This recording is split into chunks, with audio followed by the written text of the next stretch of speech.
अस्सलामुअलैकुम। Welcome back to another reaction video, और वो भी पुराने बंदों के साथ। तो मैं हूँ सैम, लारा। और बीमार है थोड़ा, इसलिए हल्का फुल्का हो रही है। खैर, अभी हम लोग रिएक्शन वीडियोस आज से तकरीबन 2 महीने पहले से बंद कर चुके थे। पूरा का पूरा चैनल ठप हो चुका था, तो दोबारा से स्टार्ट कर चुके हैं रिएक्शन वीडियोस। और आप लोग भी अगर कोई सजेशंस वगैरह देना चाहते हो तो कमेंट सेक्शन के अंदर, अदरवाइज इनके इंस्टाग्राम का लिंक, मेरा इंस्टाग्राम का लिंक आप लोगों को डिस्क्रिप्शन में मिल जाएगा। आप लोगों ने वहाँ पे फॉलो भी करना है और अपना वीडियो का लिंक भी भेज सकते हैं रिएक्शन के लिए। तो अभी जिस वीडियो के ऊपर हम लोग रिएक्शन करने वाले हैं, India versus Pakistan war timeline, ठीक है। तो मतलब कौन कौन सी जंगें कब कब हुई, क्यों हुई, तो उसी से रिलेटेड पहले तो वीडियो देख लेते हैं, फिर करते हैं इसके बारे में बात। लेट्स गो, स्टार्ट करते हैं। 16वीं शताब्दी का दौर था। पूरा भारत सुल्तान अकबर के शासन में फल फूल रहा था और सारे धर्मों के सुल्तान लोग अकबर आपस को में जानते? खुशहाली से रह रहे थे। अकबर उन काफी कम बताया राजाओं थे में ना से एक आपको। थे जो हर धर्म के लोगों को समान नजरों से देखते थे। ना उन्होंने कभी हिंदुओं को जबरदस्ती मजहब बदलने पर मजबूर किया और ना उन पर कोई अलग से टैक्स लगाए। और फिर उनके कुछ सालों बाद भारत में एक ऐसे महाराज आए जो ना सिर्फ हर धर्म के लोगों को समान मानते थे, बल्कि हर धर्म के लोगों को उन्होंने अपने खुद के मंत्रिमंडल में भी शामिल कर दिया था। वो थे छत्रपति शिवाजी महाराज, जिन्होंने अपने सैनिकों को सख्त आदेश दे दिया था कि वो युद्ध के समय किसी भी मंदिर या मस्जिद को गलती से भी नुकसान न पहुंचाए, और अगर किसी के भी हाथों कुरान लगे तो कोई मुस्लिम भाई मिलने तक वो उसे अपने पास मतलब महफूज अच्छे लोग रखे। थे। इन्हीं राजाओं के कारण देश भर के मुस्लिम और हिंदू लोग आपस में शांति और प्यार से रहते थे। हिंदूज ईद के वक्त अपने मुस्लिम भाइयों के घर खीर खाते, तो मुस्लिम्स दिवाली में अपने हिंदू भाइयों के यहाँ पर दिए जलाते। पर फिर आया एक ऐसा काल जब गले मिलने वाले ये दो भाई एक दूसरे के सिर काटने लगे। दिवाली में फटाके नहीं जो लड़ाई बल्कि का घर टाइम। जलने लगे, और ईद में बकरियां नहीं इंसानों के सिर कटने लगे। और इस सब की वजह थी अंग्रेज और उनकी डिवाइड एंड रूल अभी पॉलिसी, भी ऐसे ही जिसे है। 1857 में अंग्रेजों ने अपनाया था, जब हिंदू और मुसलमानों ने भारत के खिलाफ मिलकर लड़ाई की थी और वो गोरे बस धरे के धरे रह गए थे। और अब दोनों का दुश्मन अंग्रेज नहीं बल्कि पड़ोस के घर में रहने वाले अपने ही भाई बहन बन गए थे। और 70 सालों से ये चलने वाली नफरत की और ये पूरा का पूरा क्रिएट इन्होंने ही किया, अंग्रेजों ने। मतलब अभी तक हाँ, समझ नहीं आई इन लोगों को हाँ। इस बात। चिंगारी आज भी हमारे दिल में जल रही है। 70 साल हो गए आजादी को, और साथ ही इस दुश्मनी को भी, जिसमें 4 ऐसी जंगें लड़ी जा चुकी है जिसे देखकर पूरी की पूरी दुनिया का दिल दहल उठा है। वर्ल्ड वॉर जितनी खौफनाक और जानलेवा माने जाने वाली इन जंगों में लाखों जवान कुर्बान हुए, दोनों देशों को भारी मात्रा में नुकसान हुआ, और ये सब किस लिए? बस एक ही चीज के लिए, कश्मीर। आखिर कश्मीर दोनों भी देशों के लिए इतना जरूरी क्यों है? क्यों उन 4 जंगों में से 3 जंग इसी के लिए हुई है? क्यों इतनी बार समझौते के कागजातों पर दस्तखत करके भी आज तक हम कोई समझौते पर नहीं पहुंच पाए हैं? सो वेल फ्रेंड्स, है। हेलो, मैं हूं गौरव, और आज इन्हीं सवालों के जवाब पता करने के लिए हम इन चारों युद्धों के बारे में जानेंगे, इन्हें डिटेल में स्टडी करेंगे, और साथ ही ये भी जानेंगे कि इंडिया और पाकिस्तान के बंटवारे के दौरान ज्यादातर राज्य धर्म के अंदर आधार पर कि इन युद्धों के बाद किस देश ने क्या क्या खोया और किसने क्या पाया। तो बिना होना किसी देरी चाहिए के वैसे शुरू हिस्ट्री करते का। हैं our today's video titled Indo-Pak Wars Timelines and Results। India और पाकिस्तान के बंटवारे के दौरान ज्यादातर राज्य धर्म के आधार पर बांटे गए। जहां मुस्लिम लोगों की संख्या ज्यादा हो वो पाकिस्तान का हिस्सा बन गया, और जहां हिंदुओं की संख्या ज्यादा हो वो इंडिया का हिस्सा बन गया। पर ज्यादातर सारे राज्यों को बांटने के बाद कई रियासतों को यह मौका दिया गया खुद फैसला लेने का कि वो किस देश का हिस्सा बनना चाहते थे, और उन्हीं कई रियासतों में से एक था कश्मीर। वहां पर ज्यादातर लोग मुसलमान थे, पर उनके महाराज हरि सिंह हिंदू होने के कारण उन्होंने ये फैसला लिया कि कश्मीर एक स्वतंत्र देश बनेगा। पर यह सुन के ना पाकिस्तान खुश था और ना ही खुश थे वो कश्मीरी लोग जो पाकिस्तान का हिस्सा बनना चाहते थे। असल और में मेरे इसीलिए ख्याल से उन्होंने कश्मीर पूरे में, कश्मीर में दंगे फसाद और आंदोलन। कश्मीर में ज्यादा मुस्लिम रह रहे थे पहले, लेकिन अब आबादी जो है ना तकरीबन सेम होती जा रही है, जो जम्मू कश्मीर है। लेकिन बस जिद है और कुछ भी नहीं। वही ना। करना शुरू कर दिया। जब ये दंगे कश्मीर के राजा हरि सिंह के काबू से बाहर निकलने लग गए, तब वो इंडिया के पास मदद लेने आए, और बदले में उन्होंने कश्मीर को इंडिया का हिस्सा बनाने का वादा किया। और फिर छिड़ी इंडिया और पाकिस्तान के बीच पहली जंग, जिसने पूरे 1 साल में 1100 भारतीय एक गलती भी सैनिक और कह सकते हैं। 6000 हाँ, पाकिस्तानी राइट। सैनिकों की जानें ले ली। एक साल अच्छा बाद फैसला नहीं यूनाइटेड कर रहे थे। नेशंस ने सीज फायर लाइन बनाई, यानी वॉर के अंत पर जो आर्मी जहां पर थी उसके बीच में एक लाइन बना दी, और इस लाइन से हमेशा के लिए बट गया कश्मीर दो हिस्सों में, पाकिस्तान ऑक्यूपाइड कश्मीर जिसे हम पीओके भी कहते हैं, और इंडियन ऑक्यूपाइड कश्मीर। इस जंग का वैसे कोई विजेता घोषित नहीं किया गया था, पर माना जाता है कि जीत इंडिया की हुई थी, क्योंकि कश्मीर का 2/3 हिस्सा अभी भी भारत के पास है और पाकिस्तान के पास बस 1/3 कश्मीर गया। पर यह मसला यहीं पर नहीं सुलझा। इसके बाद हुई एक और एक जंग, जिसे वर्ल्ड वॉर 2 के बाद होने वाली सबसे खौफनाक जंग मानी जाती है। साल था 1962। इंडिया और चाइना के बीच अक्साई चीन बॉर्डर के खातिर हुई थी एक भयंकर जंग, जिसमें इंडिया बुरी तरीके से हार गया था। 3 साल बीत गए थे, पर फिर भी इंडिया इस हार से पूरी तरीके से उभर नहीं पाई थी। पूरा देश भूखमरी और गरीबी के अंधकार में डूबा हुआ था, और नेहरू जी के देहांत के बाद इंडियन राजनीति में कई अड़चने आ रही थी। राजनेताएं आपस में ही लड़ रहे थे, पर ऐसे दौर में मदद करने के बजाय पाकिस्तान ने इंडिया की इस कमजोर स्थिति का फायदा उठाया और रन ऑफ कच्छ के बॉर्डर पर हमला कर दिया। कुछ दिनों तक हमले और फायरिंग है क्या बरकरार ये? रहे, पर इंग्लैंड ने बीच में आकर समझौते की बात की, जिसके लिए इंडिया तो तैयार हो गया, पर इतनी जल्दी समझौते के लिए तैयार हो जाना पाकिस्तान ने इंडिया की कमजोरी समझी। उन्हें ऐसा लगा कि हाल ही के जंग में हारने के बाद कहते हैं इंडिया आप की लोग? आर्मी अब उतनी सक्षम बहुत नहीं रही है, ऐसा और है। यूएस द्वारा दिए गए हथियार से पाकिस्तान उन्हें आसानी से हरा देगा, जिसके दम पर वो इंडिया को समझौता करने पर मजबूर करेंगे और कश्मीर को पूरे तरीके से अपना हिस्सा बना लेंगे।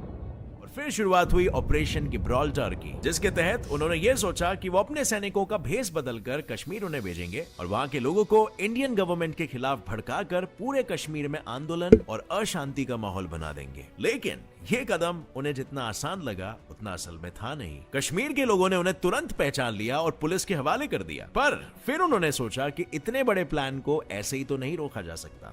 तब उन्होंने कब्जा कर लिया अखनूर पर, जो इंडिया पाकिस्तान बॉर्डर के काफी पास में ही है। उन्हें लगा इंडिया इसका जवाब नहीं देगा, क्योंकि इंडिया तो इस स्थिति में ही नहीं है। पर इंडिया ने जवाब देकर अखनूर को वापस ले भी लिया और कर दी घोषणा जंग की।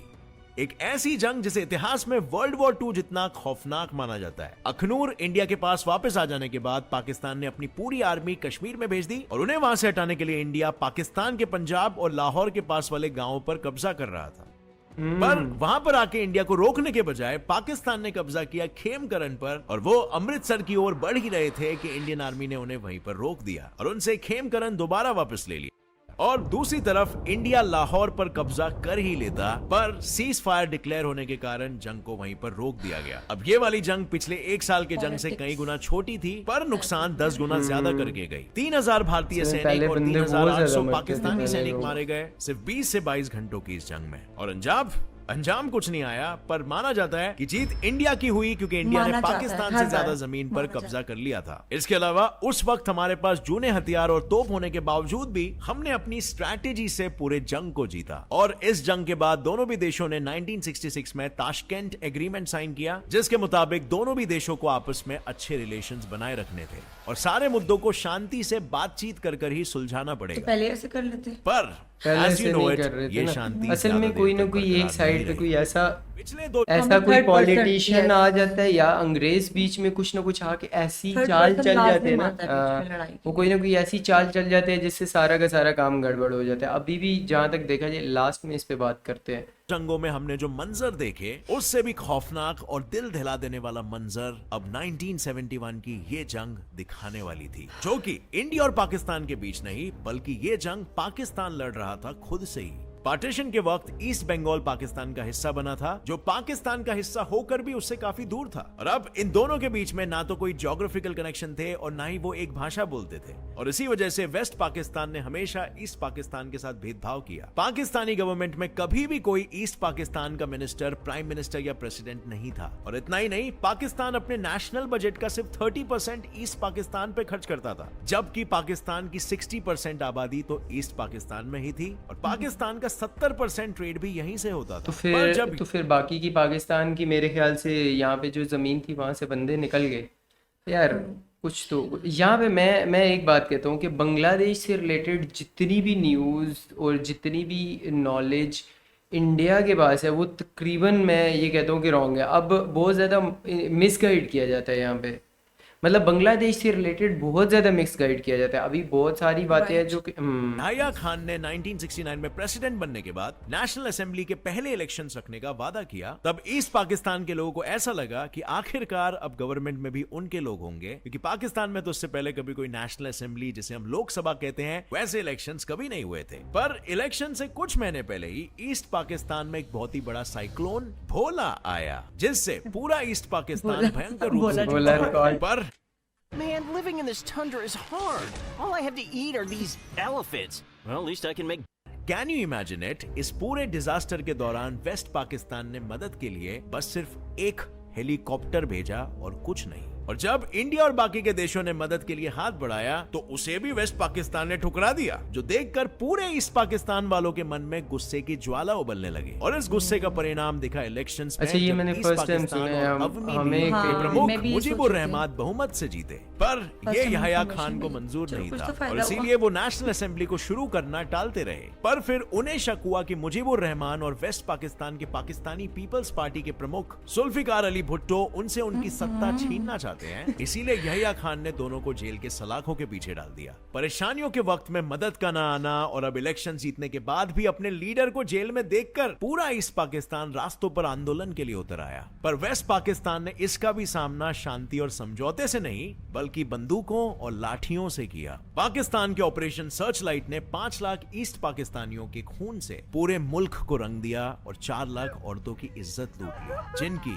चीखों से पूरी दुनिया गूंज उठी। अच्छा, इस ये वाली भयानक बात हादसे आज के तक बाद ना बांग्लादेश लोगों ने माना और ना तय कर लिया, अब पाकिस्तान, इस बुरे सपने लेकिन का इंडिया अंत होगा हमेशा और से यही सुबह बात होगी को लेकिन ऐसा हुआ उछाल होगा। रहे। I know, जिसे ऐसा हुआ दुनिया होगा। बांग्लादेश के नाम से जानेगी। इस आजाद मुल्क के लिए एक आजाद सेना तैयार की गई, जिसका नाम दिया गया मुक्ति बहिनी, जो पाकिस्तानी सैनिकों से लड़ते थे। और इस दौरान इंडिया ने भी उनका बहुत साथ दिया और अंतर्राष्ट्रीय स्तर तक बांग्लादेश की आवाज को दुनिया तक पहुंचाई। पर जाहिर था वेस्ट पाकिस्तान को यह बात मंजूर नहीं था और इसीलिए कर दिया उसने हमला इंडियन एयरबेस पर। और फिर इंडिया ने बांग्लादेश के बॉर्डर्स पर डेरा जमाए बैठे पाकिस्तानी आर्मी पर 3 तरफ से हमला किया और बांग्लादेश के कैपिटल सिटी ढाका पर कब्जा कर लिया। पहली सी ईस्ट बात है, बीच में पाकिस्तान फंस अब गए। बांग्लादेश बन चुका था और ये 13 दिन की जंग खत्म तब हुई जब 13 पाकिस्तान दिन के की जनरल जंग। आमिर अब्दुल्ला खान और उनके 93,000 सैनिकों ने इंडिया को सरेंडर कर दिया। आजादी के इस युद्ध के बाद दोनों देशों ने शिमला एग्रीमेंट साइन किया, जिसमें दोनों देशों ने अप्रूव की हुई LOC लाइन का जिक्र किया गया था। इंडिया ने पाकिस्तान को उनकी जमीन और जनरल आमिर और उनके सैनिक लौटा दिए और पिछले कई एग्रीमेंट्स की तरह फिर से यह तय हुआ कि कश्मीर की जो भी समस्या है उसे अब बातचीत से ही हल करना अभी पड़ेगा तक हो ही रही है और ना बातचीत। ही किसी जंग हल से। तो नहीं हुआ कुछ And भी। well,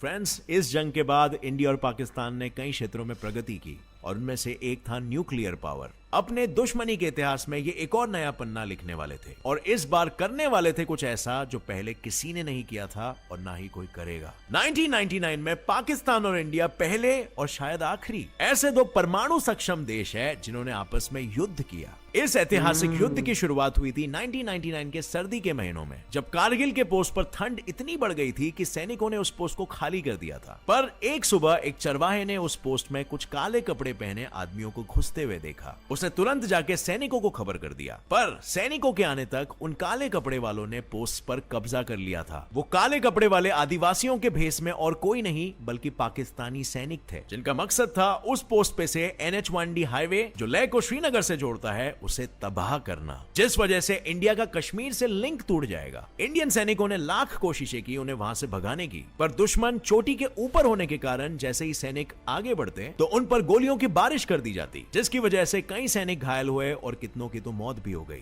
पर इंडियन एयरफोर्स ने उन पोस्ट पर हवाई हमला किया और जमीन पर भी आर्मी एक एक करके सारे पोस्ट पर अपना कब्जा जमा रही थी। माइंड यू, पाकिस्तानी आर्मी ने ऊपर पहाड़ की चोटी में बंकर्स बना के रखे थे जिसमें वो हाइड कर रहे थे, तो एयर स्ट्राइक्स भी उन पर काफी इनफेक्टिव हो रहा था। और ये सब देख के पाकिस्तान के प्राइम मिनिस्टर नवाज शरीफ जब यूएस के पास मदद के लिए गए, तब प्रेसिडेंट बिल क्लिंटन ने साफ साफ मना कर दिया और उनसे कहा कि पाकिस्तान अपने आदमी को वापस बुला ले। और उस समय पाकिस्तान ने मुझे पहली बार ये स्वीकार स्वीकार किया कि वो आदमी लोग दरअसल पाकिस्तानी सैनिक थे और ना ही कोई आदिवासी। और ऐसा पहली बार हुआ था कि अमेरिका ने पाकिस्तान का नहीं बल्कि इंडिया का साथ दिया था। और इसके पीछे कुछ बहुत ही इंटरेस्टिंग रीजंस है जो मैं इस वीडियो में अभी नहीं बता सकता हूँ कि वीडियो बहुत लंबा हो जाएगा। बेसिकली अमेरिका ने इंडिया की आर्म ट्विस्टिंग की थी और इंडिया से बहुत सारे जबरदस्ती कॉन्ट्रैक्ट साइन करवाए थे, जैसे कि अमेरिकन इंश्योरेंस कंपनीज को इंडिया में आने की परमिशन देंगे, अपनी नेवी को इंडिया के दायरे में आने की अनुमति देंगे एक्सेट्रा। और ये सब डिमांडें पूरी होने के बाद उन्होंने पाकिस्तानी पीएम को बोलकर पाकिस्तानी सेना को वापस लाने का ऑर्डर दे दिया, जिसके बाद इस युद्ध को रद्द कर दिया गया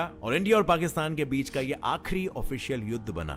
दोनों देश कश्मीर पर अपने दबदबे, फायदे और गुरूर के लिए कब्जा करना चाहते हैं। कश्मीर की वादियों से 3 महासागर बहते हैं जिन पर इंडस ट्रीटी के अनुसार पाकिस्तान का हक है, पर वो इंडिया में होने की वजह से इंडिया उसे सिंचाई और हाइड्रो पावर के लिए इस्तेमाल कर सकती है। दोनों देशों के मन में ये डर है कि कहीं संकट या लड़ाई के दौरान दूसरा देश पूरी तरीके से पानी आना, पानी वाली जंग। दूसरा फायदा कश्मीर का ये भी है कि वहाँ पर ऊंचे ऊंचे पहाड़ होने के कारण उस तरफ से दुश्मन देश का अंदर आना मुश्किल हो जाता है। इसके अलावा 1971 में बांग्लादेश की मदद करने के कारण पाकिस्तान इंडिया से बदले के भावना में कश्मीर को भी छीन लेना चाहता है। एंड ऑफ कोर्स एक बात ये भी है कि वहाँ ज्यादा मुस्लिम जनसंख्या होने के कारण पाकिस्तान कश्मीर को अपने ही मुल्क का एक हिस्सा मानता है। इस समस्या को सुलझाने के लिए कई कागजों पर दस्तखत किए गए, करोड़ों रुपयों का नुकसान हुआ, लाखों जानें कुर्बान हुई, पर जानों फिर का भी सबसे आज ज्यादा तक कोई इस नुकसान। चिंगारी को मिटा ना सका है। अब मसला बहस से जंग, जंग से आतंकवादी हमलों तक पहुंच चुका है और सवाल अंत में बस सिर्फ यही खड़ा होता है, क्यों अंग्रेजों के जाने के बाद भी उनकी पॉलिसी आज भी हमें बांट रही है। वेल फ्रेंड्स, आपको क्या लगता है, आपकी क्या टिप्पणी है इस विषय में? आपके जो भी व्यूज यार वीडियो में इंफॉर्मेशन बहुत ही कमाल की थी, उतार दे। मुझे बहुत सारी इन्फॉर्मेशन मिल गई। इंफॉर्मेशन बहुत कमाल की थी, लेकिन एक चीज़ है, तुम एक चीज़ नोटिस करना कि कुछ ऐसी चीज़ें हैं जो कि हमें डिफरेंट बताई गई हैं, इंडिया के लोगों को डिफरेंट और बांग्लादेश वाले लोगों को डिफरेंट। अब हम लोग अगर मोस्टली हमने मिलके वीडियोस बनाई हुई है बांग्लादेश पे, ठीक है, बांग्लादेश से याद है हमने 3-4 वीडियोस, 4 एक वीडियोस हमने बांग्लादेश से रिलेटेड बनाई हुई और हमने पूरी की पूरी इसी पे बात की थी, लोगों से इंटरव्यूज़ भी लिए थे हमने। जब 3 वीडियोस बनाई थी तो लोगों का प्यार देखा था बांग्लादेश से रिलेटेड, तो मतलब यहाँ के लोग बहुत ज़्यादा प्यार करते हैं बांग्लादेश वालों से। अब ये नहीं हम कहते कि यार कोई रिलीजन की वजह से या किसी एक वजह से, हो सकता है हमारे माइंड में, मेरे माइंड में भी ज़्यादा ये बात है कि हम लोग एक टाइम पे हिस्सा थे, एक ही कंट्री थे। और दूसरा ये कि वहाँ से फिर हमें जो कमेंट्स और जो उन लोगों का जो प्यार मिला उस साइड से भी, वो भी। दूसरा इंडिया से रिलेटेड और पाकिस्तान से अगर बात करें ना, तो हमें आज तक हिस्ट्री समझ ही नहीं आती, समझ नहीं आई बिल्कुल। क्योंकि हमें हमारी जो बुक्स बनती हैं ना, वो अभी तक बाहर की कंट्रीज से अप्रूव होती हैं। मतलब हमारे जो पढ़े लिखे लोग हैं उनसे अप्रूव नहीं होती। हमारा कोई ऐसा इदारा नहीं है जो कि अप्रूव करता हो। हम आज भी वही बुक्स कहते हैं कि यार वो लिए अप्रूव हुई है जो अमेरिका से अप्रूव हो क्या है या इंग्लैंड से अप्रूव हो क्या है। अब वो तो वही चीज अप्रूव करेंगे ना जिससे वो हमें पॉलिटिक्स होती है बस, ठीक है। मैं पॉलिटिक्स, हाँ हाँ, सारा कुछ पॉलिटिक्स ही है। जैसे अमेरिका एंड तक वही बताया, स्टार्ट में उसने वही बताया कि अमेरिका ने किया, एंड पे भी आकर इंग्लैंड और अमेरिका की वजह से। मैं तो अपने पाकिस्तानी को भी बोलती हूँ, इंडियन भाई को भी बोलती हूँ, बहन भाइयों को, कि ये तो बेवकूफ़ी है, ये देखते नहीं है ना। हम लोग ना मतलब अभी तक सीज फायर या LOC पे जो लाइन ऑफ कंट्रोल पे जो अभी भी होता है, हम लोग उस पे यही देख रहे होते हैं। कहते हैं कि बस इस साइड वालों अपनी आर्मी के नारे लगा रहे, दूसरी साइड पे अपनी आर्मी, लेकिन ये नहीं हम लोग सोच होते किसी का भाई, किसी का बाप, कोई जान तो जान उसी होती की है, इंडिया जान से है। जाए या पाकिस्तान से जाए। जान तो जान। खैर आप लोगों को वीडियो कैसी लगी और आप लोग कमेंट करके ज़रूर बताना। मैं ज़्यादा इसलिए नहीं बोली क्योंकि मेरा गला खराब था। गला ख़राब था, अभी आप लोगों को आवाज़ें आएंगी नेक्स्ट आने वाली वीडियोस में। खैर पहली वीडियो थी इनके साथ बहुत टाइम के बाद, तो अभी रूटीन से वीडियोस आनी शुरू हो जाएंगी और हमारे और भी मेहमान आप लोगों को नज़र आएंगे। तो इनके चैनल का लिंक एंड इनके इंस्टाग्राम का लिंक आप लोगों को डिस्क्रिप्शन में मिल जाएगा, लारा का और मेरा भी, दोनों के दोनों ज़ाहिर सी बात है गेमिंग चैनल का और मेरे इंस्टाग्राम का, दोनों लिंक आप लोगों को डिस्क्रिप्शन में मिल जाएंगे। कोई भी बात करनी है, कोई भी लिंक भेजना चाह रहे हैं, आप देखना चाह रहे हैं, हम बनाएंगे, आप DM जरूर कीजिएगा प्लीज और कमेंट्स में लाजिम बताइएगा। तो हम लोग इंशाल्लाह एक और वीडियो के साथ दोबारा से मिलते हैं, तब तक के लिए बाय एंड अल्लाह हाफिज़।